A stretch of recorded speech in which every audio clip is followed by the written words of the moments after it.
Good morning, or good day, whatever time this is for when you're watching it. Welcome to Awkwardly Awesome. My name's Regan, and I would like to actually start off here by asking that if you like this video, please like, share, subscribe, comment, click the notification bell, do all the YouTube content provider or content creator stuff. I'm not on Facebook or Instagram or Twitter or any of the social medias except for MeWe. I don't like being censored. I don't like having people curate the things that I share, and having some self-important nitwit dictate to me what I can and can't say always has bothered me and always will. I'm actually going to start today by reading a few things out of this book. It's C.S. Lewis's Screw Tape Letters. I just started reading it the day before yesterday, and I'm almost done it. I chewed into it pretty hard yesterday. It's a pretty amazing book, and I just wanted to share a little bit from it. It's a story about, it's a series of letters from the demon Screwtape to his nephew Wormwood as he attempts to tempt someone away from the path of God. It's very interesting. I've really enjoyed it here. My dear Wormwood, I note what you say about guiding your patient's reading and taking care that he sees a good deal of his materialist friend. But are you not being a trifle naive? It sounds as if you suppose that argument was the way to keep him out of the enemy's clutches. That might have been so if he had lived a few centuries earlier. At that time, the humans still knew pretty well when a thing was proved and when it was not. And if it was proved, they really believed it. They still connected thinking with doing and were prepared to alter their way of life as a result of a chain of reasoning. But what with the weekly press and other such weapons, we have largely altered that. Your man has been accustomed, ever since he was a boy, to have a dozen incompatible philosophies dancing about inside his head. He doesn't think of doctrines as primarily true or false, but as academic or practical, outworn or contemporary, conventional or ruthless. Jargon, not argument, is your best ally in keeping him from the church. Don't waste time trying to make him think that materialism is true. Make him think it is strong or stark or courageous. That is the philosophy of the future. That's the sort of thing he cares about. The trouble about argument is that it moves the whole struggle onto the enemy's own ground. He can argue too, whereas in really practical propaganda of the kind I am suggesting, he has been shown for centuries to be greatly the inferior of our Father below. By the very act of arguing, you awake the patient's reason, and once it is awake, who can foresee the result? Even if a particular train of thought can be twisted so as to end in our favor, you will find that you have been strengthening in your patient the fatal habit of attending to universal issues and withdrawing his attention from the stream of immediate sense experiences. Your business is to fix his attention on the stream. Teach him to call it real life, and don't let him ask what he means by real. Remember, he is not, like you, a pure spirit. Never having been human, oh, that abominable advantage of the enemies, you don't realize how enslaved they are to the pressure of the ordinary. I once had a patient, a sound atheist, who used to read in the British Museum. One day as he sat reading, I saw a train of thought in his mind beginning to go the wrong way. The enemy, of course, was at his elbow in a moment. Before I knew where I was, I saw my 20 years' work begin to totter. If I had lost my head and begun to attempt a defense by argument, I should have been undone. But I was not such a fool. I struck instantly at the part of the man which I had best under my control, and suggested that it was just about time he had some lunch. The enemy presumably made the counter-suggestion. You know how one can never quite overhear what he says to them? That this was more important than lunch. At least I think that must have been his line, for when I said, quite, in fact, much too important to tackle at the end of a morning, the patient brightened up considerably, and by the time I had added, much better to come back after lunch and go into it with a fresh mind, he was already halfway to the door. Once he was in the street, the battle was won. I showed him a newsboy shouting the midday paper and a number 73 bus going past. And before he reached the bottom of the steps, I had got him into an unalterable conviction that whatever odd ideas might come into a man's head when he was shut up alone with his books, a healthy dose of real life, by which he meant the bus and the newsboy, was enough to show him that all that sort of thing just couldn't be true. He knew he'd had a narrow escape, and in his later years he was fond of talking about that inarticulate sense for actuality which is our ultimate safeguard against the aberrations of mere logic. He is now safe in our Father's house. You begin to see the point? Thanks to processes which we set at work in them centuries ago, they find it all but impossible to believe in the unfamiliar while the familiar is before their eyes. Keep pressing home on him the ordinariness of things. Above all, do not attempt to use science, I mean the real sciences, as a defense against Christianity. They will positively encourage him to think about realities he can't touch and see. There have been sad cases among the modern physicists. If he must dabble in science, keep him on economics and sociology. Don't let him get away from that invaluable real life. But the best of all is to let him read no science, but to give him a grand general idea that he knows it all, and that everything he happens to have picked up in casual talk and reading is the results of modern investigation. Do remember you are there to fuddle him. From the way some of you young fiends talk, anyone would suppose it was our job to teach. Your affectionate uncle, Screwtape. That line of strategy seems to have been brought to a very high degree of art in our current society. People are all caught up in materialism, in having things, in getting things. Well, you need to have money, people will say. You need to have a car. You need to, they're always about what we need. We need this, we need that, we need. And yet they drive around in a Cadillac Escalade with leather interior and heated steering wheel and heated seats and heated everything. And cooled seats and a 7-point stereo system and powered seats that move up and down at the touch of a button. We don't need any of those things. Those are the things we lie to ourselves about the fact that we need. We can make do with much less, but we insist on having those luxuries. Those toys. It kind of brings me to my talk today. I'm calling it Family First. Too many times in my life have I heard the line, family first, by an employer, but they still work you 70 hours a week. They love to say, we work hard and we play hard, but they take up all your time with working. And then, I won't even get into that. That's almost more of a personal issue that I have with somebody. But it seems that they want to control what you do in every aspect when you're around them. People who need to control others are consumed by fear. That's why they have to control people. Because if they aren't in control, they don't know what you're going to do, and that scares the living shit out of them. What is the effect on your family from working 70 hours a week? Here where I live in Alberta, people are very proud of the fact that they work 80, 84 hours a week. They'll sneer at you if you work less. Let's see you do it.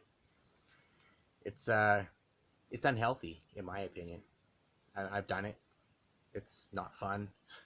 It's not even that rewarding. You end up spending a lot of money on conveniences to help you stay at work that long.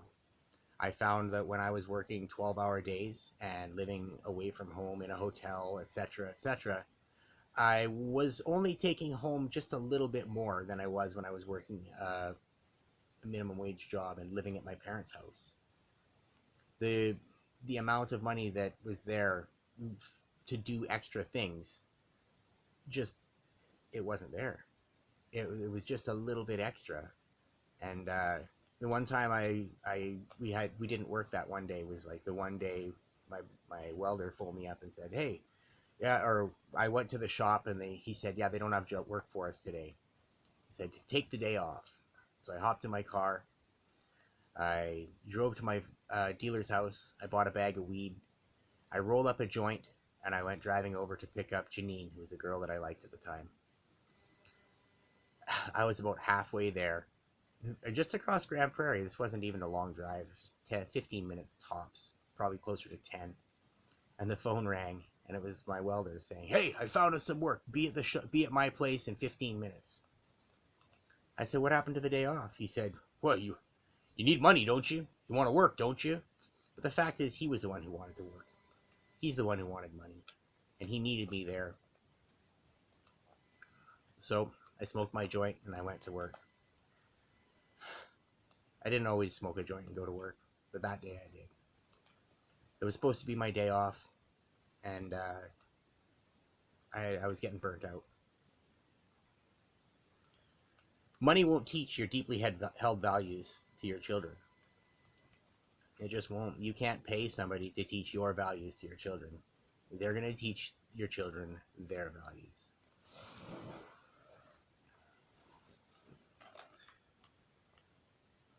Yeah. Won't help you with your marriage either. You might think it will. Well, if I don't have money, my wife will leave me. But being away so much won't give you time to strengthen the bonds with your spouse or significant other, which brought you together in the first place. Neglected bonds wear out and break. You don't assume that just because you threw down a strap onto your load that it's going to hold all the way to town. You have to get out and you want to check the load at least once, probably twice. If it loosened up the first time, you want to check it again the second time. Why is it any different with your marriage? You think you're just going to throw a ring on her finger and then that's going to hold her?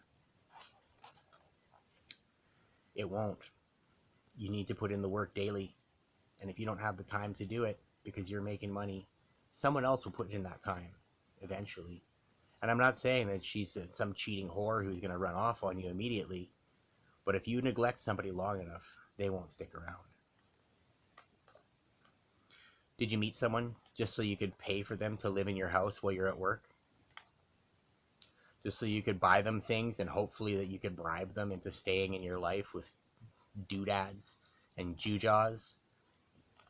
And when you look at it in that light, you can see that it's like the most utterly simplistic approach to any of that. You're essentially treating your significant other like a whore at that point if you think that they're going to stick around for bracelets and a trip to Mexico once a year. Bracelets, a fancy car, a nice house. Look at all these things I bought for you, whore. That's how it comes across. You're trying to purchase them. COVID made many people realize that they married someone they didn't even like. When you're stuck in the house with them, I've heard so many women complain about the fact that their husband is always around. And I've heard of many men and women breaking up because COVID came and they had to suddenly spend their time with the person that they were willing to just pay to stick around before. They grew in different directions while they were acquiring the things that they needed. Well, we need to have this. We need to have a front-loading washing machine. It costs more, but look at it. It does such a better job,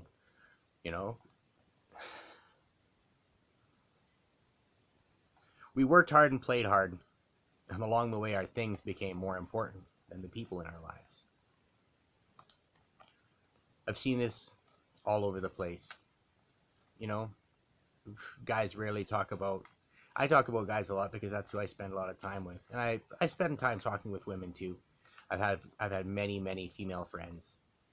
But in the materialist society, everybody just wants to talk about their things. I was at a birthday party one time, and I don't know if maybe the guy whose party it was just realized that I was poor. But it was an East Indian guy, and he had just finished telling me that you don't meet an East Indian guy over here who doesn't come from money. He said that basically in India they won't let you out of the country if you're not well off. So anybody that we meet over here is a wealthy Indian.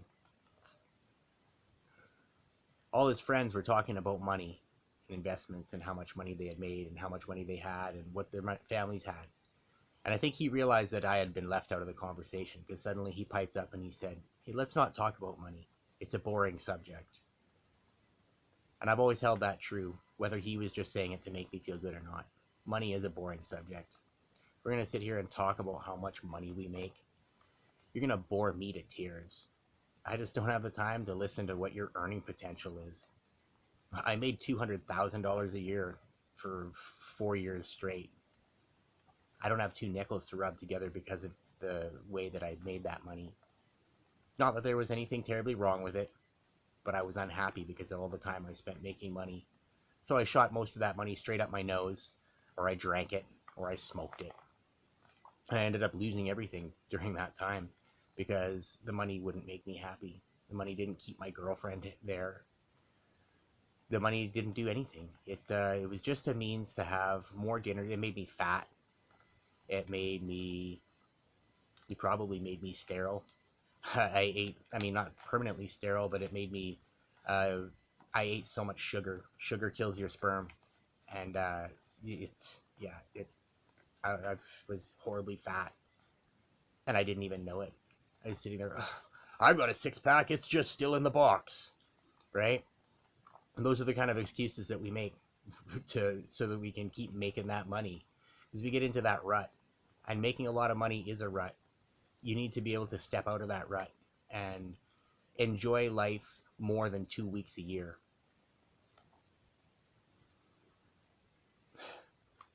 I was allowed to buy better toys, and thus I remained a child. That's what differentiates men from the boys. It's not the quality of their toys or how expensive their toys are. It's the quality of their thoughts. If you're 45 years old and you're still thinking about buying the next side-by-side or the fastest skidoo, you're still just a child. I don't mean this to be insulting, but some people need to hear this. We've been encouraged to be children by this entire society. Get stuff. Get stuff. Make sure that you have enough stuff. We pack our houses with stuff. Until the point that we have a garage sale and we sell it at 10 cents on the dollar. Because we need to make room for more fucking stuff. It's bullshit. It's not a good way to live. I mean, keep doing it. Please. I love the garage sale and I love buying your stuff at 10 cents on the dollar. Or 5 cents on the dollar. Or whatever your wife decides to sell it for while you're at work. I love to do that. But that's good for you. And that's not good for me. I mean, it's good for me. It's not good for you. I'm literally profiting off of all those hours that you spent slaving away at work so you could get that stuff in the first place. Wouldn't society be better if we worked hard and thought hard? Thoughts are what direct our society. We don't have the hardest workers running the show. If you're going to convince me that Justin Trudeau or Joe Biden is the hardest working man in our respective countries, you're going to need a lot of paper, and you're probably going to need to get me really, really drunk in order to make that point stick. And even then, if you get me that drunk, I'm going to forget about it by the time I wake up in the morning, and I'm going to continue on with my thought that those guys are lazy fucks, because that's all I've ever seen them be. Obedience isn't a virtue when we obey the wrong message. Our heart won't let us follow evil ways or shallow ways without a check in our spirit. We step up and we've pushed those checks aside. We say, I have to work hard. I have to make lots of money. If I don't, how will I get ahead? But where I grew up in Papua New Guinea, the people had a different strategy. If you ask them why they aren't getting ahead, they would probably say something along the lines of, why would I want to be ahead of all my friends? It seems lonely up at the front of the pack. Even the chiefs, they would tell everybody what needed to be done, and then they go out and do it with them.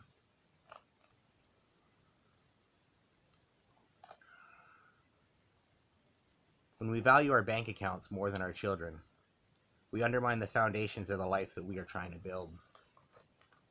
Not teaching your children your values and hoping that someone else will do it for you is, sorry folks, but it's a C minus. It's a C minus of parenting. If at the end of your child's childhood, all you can say is, well, I fed you and I clothed you, I sent you to a good school, isn't that enough? You aimed for the bare minimum of parenting. No, it's not enough. Your children need your time. Your children need your effort. They need your love. They need to know that they are appreciated and that they are valued. And you're not going to do that with dollars and cents.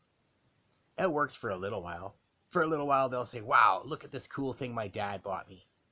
But when they sit there, or look at this great things that my mom provided for me.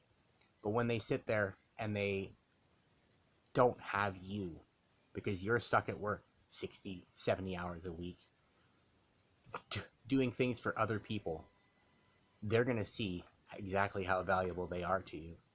And that doesn't go away. Your children will never be this age again. Tomorrow, they'll be older than they are today. You shouldn't miss out on that for a paycheck. There's never going to be another today. There may be days kind of like it, and there may be days that are better than this. But today is all you really have. Tomorrow, that's borrowed time. That's something that, it might even be nearly a sure thing. But nothing's a sure thing. Little less than a year ago, I thought that the sure thing that was going to happen was I was going to have a nap and wake up to play Civilization 4. Instead, I woke up and I was having a heart attack. Life doesn't work out the way that we think it's going to. And sometimes that's the best thing that can happen. Well, I hope everybody has an awkwardly awesome day. Just remember, God loves you, and so do I.